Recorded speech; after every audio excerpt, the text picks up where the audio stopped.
Gaya ng ilang lungsod sa Metro Manila, madalas bahain ang ilang lugar sa Marikina kapag may bagyo. Oras kasi na umapaw ang tubig sa Marikina River, babahain na ang mga kalapit barangay nito. Isa sa mga flood control efforts ng Marikina City ang 17.45 billion pesos na Pasig Marikina River Channel Improvement Project.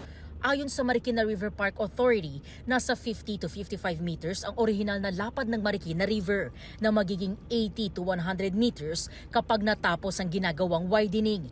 Bahagi rin ng proyekto ang dredging na nasa humigit kumulang 3 meters. Kapag natapos ang flood control project, halos doble raw ang magiging water capacity ng Marikina River ayon sa Marikina LGU. Hiling ng mga low-lying areas gaya ng Barangay Malanday na pinakamalaki at isa sa mga unang binabaha sa Marikina, agad na matapos ang proyekto para hindi na muling lumubog sa baha ang kanilang lugar.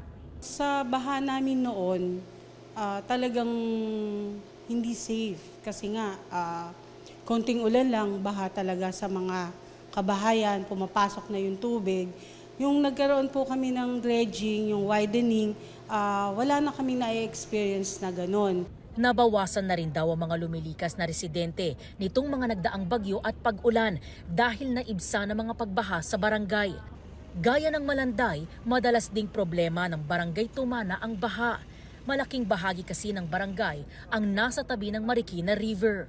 Sabi ng Marikina River Park Authority, Setyembre nakaraang taon pa sinimulan ang malawakang dredging at widening ng ilog.